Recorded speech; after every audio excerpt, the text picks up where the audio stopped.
मोर्चामध्ये सहभागी झालेला आहात। खरं तर या तिन्ही विधानसभेमध्ये मोठ्या प्रमाणात एसआरएचे प्रोजेक्ट चालले आहेत, मात्र कुठेतरी नागरिकांची त्यामध्ये फसवणूक होत असल्याचा आरोप होतोय। काय तुमची भूमिका आहे, काय मागण्यात काय सांगा? खरं तर शिवराय फुले, शाहू आंबेडकर, अण्णाभाऊ साठे यांच्या विचाराने काम करणारे आम्ही सगळे कार्यकर्ते आहोत।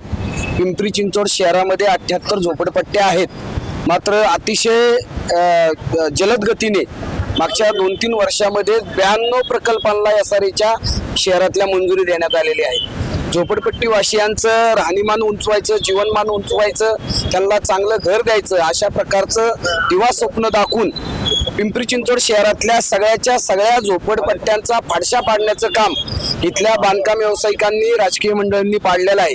आणि ही सगळी प्रक्रिया पुढे नेत असताना साम दाम दंड भेदाचा मोठ्या प्रमाणात वापर झालेला आहे। झोपडपट्टी वासीय तोंड दाबून बुक्क्याचा मार सहन करतायत। आता सर्वजित बनसोडे नेते यांनी जे सांगितलंय की त्या ठिकाणी 300 चौरस फुटाचं घर, आम्ही मागच्या 5-7 वर्षापासून मागणी करतोय की झोपडपट्टी वासियांना 500 चौरस फुटाचं घर मिळावं। जे झोपडपट्टी वासियांसाठी पूर्वीची नियमावली होती ती 70% झोपडपट्टी वासियांची मान्यता घेऊन ती पुढे जात होती, मात्र अलीकडे शासनाने त्या नियमात बदल करून 50% आता मान्यता मिळाली तरी ती तशा पद्धतीने मान्यता दिली जात आहे। तसेच झोपडपट्टी वासियांचं 45 मीटर एवढीच झोपडपट्टी वासियांच्या बिल्डिंगची उंची होती, मात्र अलीकडच्या काळामध्ये शासनाने जवळपास 70-75 मीटर म्हणजे 20-20 मजली त्या ठिकाणी मोठमोठ्या बिल्डिंग होणार आहेत आणि त्यामध्ये 300 चौरस फुटाच्या घरामध्ये या झोपडपट्टी वासियांना राहावं लागणार आहे। पूर्वी 2 किलोमीटर अंतरामध्ये स्थलांतर होतं, मात्र आता 5 किलोमीटर अंतरामध्ये स्थलांतर होणार आहे। हेक्टरी 300-350 झोपडीधारक त्या ठिकाणी जे बसवले जात होते ते आता 450 झोपडपट्टी वासीय बसवले जात होते।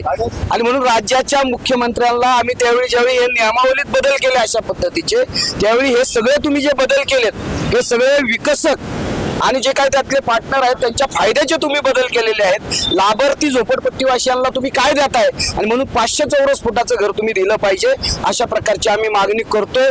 मात्र सरकार, राज्याचे मुख्यमंत्री देवेंद्र फडणवीस, एकनाथ शिंदे, अजित पवार याच्याकडे लक्ष द्यायला तयार नाहीत। उलट त्या ठिकाणी याच्याकडे दुर्लक्ष करून हे प्रोजेक्ट पुढे रेटले जात आहेत। त्या ठिकाणी आता जे सशुल्क आहे 2000 पर्यंतच्या झोपडपट्टी वासियांना मोफत घर देणार, मात्र 2000 ते 2011 पर्यंतच्या लोकांना ते साधारणतः 2.5 लाख रुपये शुल्क आकारणार आणि त्याच्या पुढे आणखीन काही शुल्क वाढून घेणार।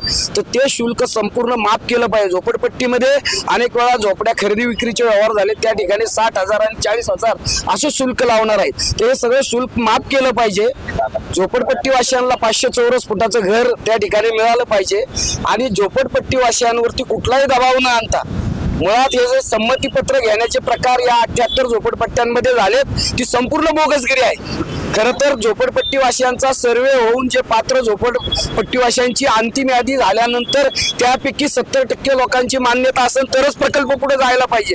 हे ऍडजस्टमेंट करतात, एसआरएच्या अधिकाऱ्यांना मॅनेज करतात, महापालिकेच्या अधिकाऱ्यांना मॅनेज करतात आणि प्रकल्पाला मान्यता करून विकसक फायनल करतात। विकसकाचा एक चेहरा असतो आणि त्याच्या मागे 4 जण राजकीय लोक दडलेले असतात। तर हा एसआरएचा एक महाघोटाळा पिंपरी चिंचवड शहरात, पुणे शहरात सुरू आहे। आदरणीय बाळासाहेब आंबेडकर जे वंचित आघाडीचे राष्ट्रीय अध्यक्ष आहेत त्यांनी या विषयाच्या संदर्भात या ठिकाणी आज जो काही मोर्चा आयोजित केलेला आहे, हा जो मोर्चा आयोजित केलेला आहे या मोर्चामध्ये केवळ वंचित आघाडीचे कार्यकर्ते, नेतेच नव्हे तर पिंपरी चिंचवड शहरातले तमाम झोपडपट्टीमध्ये राहणारे जे नागरिक आहेत ते कुठल्याही राजकीय पक्षाचे असू द्यात, कुठल्याही विचारधारेचे असू द्यात, त्यांचा आदरणीय बाळासाहेब आंबेडकर यांच्यावर संपूर्ण विश्वास आहे।